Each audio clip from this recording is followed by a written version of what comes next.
अस्सलामुअलैकुम दोस्तों, क्या हाल चाल है आपका? ठीक ठाक है। टेक्निकल बंदे पे आपका मेज़बान मोहम्मद आसिफ अफजल हाजिर है। दोस्तों, आज एक बहुत ही अहम मसला जो कि मुझे भी और आप सबको जो है वो फेस करना पड़ता है, और वो ये है कि हमें इंटरनेट की स्पीड जो है वो असल क्यों नहीं मिलती। एक्चुअली इसमें जो है हम कैलकुलेशन जो है वो ठीक तरह से नहीं कर रहे होते, जिसकी वजह से हमें जो है वो प्रॉब्लम आती है। लेकिन उसके बावजूद भी हमें कई दफ़ा इंटरनेट की असल स्पीड नहीं मिलती। उसमें क्या क्या इश्यूज़ आते हैं ये आज सारे हम जो है वो डिस्कस करेंगे। तो दोस्तों, अगर अभी तक आपने मेरा चैनल सब्सक्राइब नहीं किया तो प्लीज़ मेरे चैनल को सब्सक्राइब कर दें और साथ में लगे बेल के आइकन को ज़रूर प्रेस कर दीजिएगा, ताकि मेरे आने वाली नई जितनी भी वीडियोस हैं उनके नोटिफिकेशन आप तक वक्त पे पहुंचते रहें। तो दोस्तों, हमें इंटरनेट की असल स्पीड क्यों नहीं मिलती, इसके लिए मैं आपको जो है एक सिंपल सी एग्जांपल पहले समझाता हूं, और फिर मैं आपको जो है वो एक्चुअल कैलकुलेशन का तरीक़ाकार बताऊंगा कि आपने असल में कैलकुलेशन करनी किस तरह से है। तो हमारे पास जो है ये सारा खेल जो है वो बिट्स और बाइट्स का है कि बिट्स और बाइट्स के अंदर फ़र्क होता है। ये फ़र्क समझाने के लिए मैंने एक सिंपल सी एग्जांपल ली हुई है। इस एग्जांपल को हम अंडरस्टैंड अगर कर लेंगे तो हमें इसकी भी समझ आ जाएगी, और उसके बाद मैं आपको बिट्स और बाइट्स का भी फ़र्क समझा दूंगा।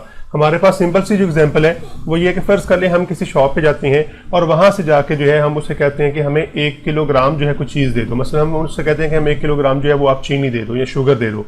तो वो हमें कहता है नहीं कि मैं आपको 1000 ग्राम जो है वो चीनी दे रहा हूँ, लेकिन आपको पता है कि 1000 ग्राम जो होते हैं वही 1 किलोग्राम के बराबर होते हैं। इसी तरह अगर आप मिसाल ले लें कि अगर आपको कोई बंदा कहता है कि आपका वजन जो है वो 70,000 ग्राम्स है, लेकिन आपको पता है कि 1 किलोग्राम के अंदर जो है वो 1000 ग्राम्स होते हैं, तो हम 70,000 ग्राम को क्या करेंगे, 1000 से तकसीम करेंगे, तो वो जो 70,000 ग्राम हमारा वजन है वो असल में 70 किलोग्राम के अंदर जो है वो कन्वर्ट हो जाएगा। तो इस लिहाज से जो हमें ग्राम्स और किलोग्राम्स में फ़र्क है वही कुछ उसी तरह का फ़र्क आपका बिट्स और बाइट्स के अंदर भी है। जिस तरह हमें कहा गया है कि आपका वजन जो है 70,000 ग्राम्स है, लेकिन जब हमने अपने 70,000 ग्राम्स को किलोग्राम्स में कन्वर्ट करना हो तो चूंकि हमें पता है कि 1 किलोग्राम के अंदर जो है वो 1000 ग्राम्स होते हैं, तो हम क्या करते हैं, हम 70,000 ग्राम्स को जो है वो 1000 से डिवाइड करते हैं, तो 70 किलोग्राम हमारे पास जो है वो वजन निकल आता है। इसी तरह जो है बिट्स और बाइट्स के अंदर भी फ़र्क है कि आपके 8 बिट्स होते हैं वो 1 बाइट के बराबर होता है। अब असल इशू यहाँ से ही जो है स्टार्ट हो जाता है। इशू क्या स्टार्ट होता है कि हमें जो इंटरनेट की स्पीड मिलती है वो असल में बिट्स में मिल रही होती है, और हम उसे कैलकुलेट कर रहे होते हैं बाइट के अंदर जो है। मिसाल के तौर पे मैं ये कहता हूँ मेरे पास जो है 20 मेगाबिट पर सेकंड का जो है वो इंटरनेट का कनेक्शन है, या हम इसे आमतौर पे 20 MB कहते हैं।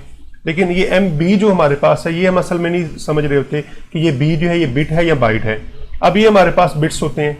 अब 20 मेगाबिट्स पर सेकंड का हमारे पास कनेक्शन है, और हमें पता है कि 8 बिट्स हों तो 1 बाइट बनता है। तो हम क्या करेंगे, इस मेगाबिट को बाइट में कन्वर्ट करने के लिए जो है फिर हम 8 से तकसीम कर देंगे। जैसे हम इसे 8 से तकसीम करेंगे तो हमारे पास जो स्पीड आएगी वो 2.5 मेगाबाइट पर सेकंड आएगी। अब हमें क्या होता है कि हमें जितने भी इंटरनेट प्रोवाइड करने वाली कंपनीज होती हैं वो मेगाबिट्स पर सेकंड में स्पीड दे रही होती हैं, और हम उसे जो है वो मेगाबाइट पर सेकंड के हिसाब से जो कैलकुलेट कर रहे होते हैं। उसकी रीज़न मैं आपको समझाता हूँ। जितने भी हमारे पास डाउनलोडिंग सॉफ्टवेयर है, मिसाल के तौर पर हमारे पास जो है टोरेंट है, इस टोरेंट के ऊपर जो है अगर आप यहाँ पे स्पीड देखें तो ये स्पीड जो है वो किलो बाइट पर सेकंड में दे रहा होता है। या मिसाल के तौर पे यहाँ पे एक और मैं एग्जांपल ले लेता हूँ। ये मेरे पास एक मैंने फाइल डाउनलोड की हुई है, इसकी स्पीड वही अगर आप यहाँ पे देखें तो वो 1 मेगाबाइट पर सेकंड, ये कैपिटल B के साथ दे रहा है। इसी तरह अगर हम जो है एक और यहाँ पे फाइल देख लें, ये अगर आप फाइल देखें तो ये मेरे पास जो फाइल है इसमें भी क्या हो रहा है, 1.2 मेगाबाइट पर सेकंड जो है वो मुझे स्पीड दे रहा है। तो अब मसला यहीं से स्टार्ट होता है कि आपके जो सॉफ्टवेयर होते हैं वो आपको मेगाबाइट पर सेकंड में जो है वो डाउनलोडिंग स्पीड दिखा रहे होते हैं, और आप एक्चुअल में जो आपको इंटरनेट प्रोवाइड करने वाली कंपनीज होती हैं वो मेगाबिट पर सेकंड में आपको स्पीड प्रोवाइड कर रही होती हैं। तो इसलिए फिर हम कहते हैं कि हमारे पास इतना अच्छा कनेक्शन है लेकिन हमें स्पीड नहीं मिल रही। तो स्पीड ना मिलने की वजह जो होती है वो हमारे पास असल में यही होता है कि वो हमें बिट्स में प्रोवाइड कर रही होती हैं और हम उसे जो है यहाँ पे बाइट्स में देख रहे होते हैं। इसी तरह हमारे पास जो इंटरनेट डाउनलोड मैनेजर है वो भी आपको बाइट के अंदर जो है वो स्पीड दिखा रहा होता है। तो इसलिए हमें फिर फ़र्क लगता है कि हमारी एक्चुअल स्पीड जो है वो तो कुछ और है, लेकिन हमें डाउनलोडिंग स्पीड जो कुछ और मिल रही है। तो इसके लिए सिर्फ फ़र्क यही है कि आपने जो है सिर्फ जो आपका इंटरनेट का कनेक्शन है, जो भी आपका कनेक्शन है, मसलन मैं यहाँ पे कैलकुलेटर ओपन कर लेता हूँ और आपको जो है तरीक़ेकार बता देता हूँ। आपका जो भी कनेक्शन है, फ़र्ज़ कर लें आपने जो है वो 35 MB का कनेक्शन लगवाया हुआ है, तो आप क्या करेंगे, वो चूँकि मेगाबिट्स पर सेकंड के अंदर है तो आप 35 को जो है वो तकसीम कर लेंगे 8 से, जो है क्योंकि आपके बिट्स को जो है बाइट में कन्वर्ट करना हो तो 8 से डिवाइड करना पड़ेगा। तो जैसे आप इसे इक्वल करेंगे तो एक्चुअल आपको स्पीड जो मिलेगी वो आपकी 4.3 मेगाबाइट पर सेकंड होगी। और अगर आपको 4.3 या 4.5 या 4 तक भी स्पीड मिल रही है तो बड़ी शानदार स्पीड है, यही असल में आपकी एक्चुअल स्पीड है। अब एक कुछ रीज़न जो और होती हैं आपकी स्पीड कम होने की वो ये होती हैं कि आपका एक जो कनेक्शन होता है उसे आगे फिर शेयर किया गया होता है। मिसाल के तौर पे आपने घर में कनेक्शन लगवाया हुआ है, उसी को मैंने जो अपने लैपटॉप पे भी कनेक्ट किया हुआ है, उसी को मैंने अपने कंप्यूटर पे भी कनेक्ट किया हुआ है, और उसी के ऊपर मेरे जो है 2-3 मोबाइल डिवाइसेस भी जो है वो कनेक्ट हैं। अब फर्ज कर लें मैंने घर में जो 20 MB का कनेक्शन लगवाया हुआ है, तो इस 20 MB के कनेक्शन के साथ जो है मुझे एक्चुअल जो स्पीड मिल रही है वो 2.5 मेगाबाइट पर सेकंड मिल रही है, और फर्ज कर लें 5 डिवाइस यहाँ पे कनेक्ट हैं इसी डिवाइस के साथ, जो इसी राउटर के साथ जो है।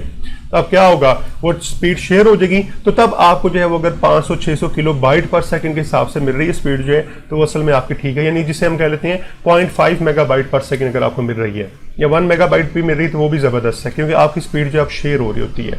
तो इस लिहाज से यही फ़र्क है कि हमें कंपनीज जो प्रोवाइड करती हैं वो मेगाबिट पर सेकंड के अंदर स्पीड प्रोवाइड करती हैं, और हमें जो सॉफ्टवेयर प्रोवाइड करते हैं वो मेगाबाइट के अंदर प्रोवाइड करते हैं। इसीलिए फिर हम कह रहे होते हैं कि ये हमारी जो स्पीड है वो असल नहीं आ रही, ये जो हमें कंपनी ने बताई हुई स्पीड जो है वो हमें सॉफ्टवेयर के अंदर नहीं मिल रही। इसलिए जितने भी सॉफ्टवेयर हैं वो आपके हमेशा मेगाबाइट के अंदर कैलकुलेशन करती हैं, और आपकी कंपनीज जो है वो मेगाबिट पर सेकंड के अंदर आपको प्रोवाइड करती हैं। तो आपने सिंपली क्या करना है, जो भी आपके इंटरनेट की स्पीड है आपने उसे 8 से डिवाइड कर लेना है, तो एक्चुअल स्पीड आपको मिल जाया करेगी। लेकिन फिर याद रखिएगा, अगर आप एक्चुअल स्पीड देखना चाह रहे हैं तो आपको सिर्फ एक डिवाइस कनेक्ट करना पड़ेगा, और उसके करीब तरीन अगर आपको मिल रही है तो ठीक है, और अगर आपको जो है नहीं मिल रही तो फिर कुछ मसले मसाइल हो सकते हैं। मिसाल के तौर पे आपकी केबल के अंदर कनेक्शन हो सकता है, आपके सिस्टम की जो कॉन्फ़िगरेशन है उसमें मसला हो सकता है, राउटर की कॉन्फ़िगरेशन के अंदर मसला हो सकता है, या आपके जो राउटर वगैरह है, जो वाईफाई का डिवाइस है उसके साथ और भी डिवाइस कनेक्टेड हैं, जिसकी वजह से आपको फिर एक्चुअल स्पीड नहीं मिल रही।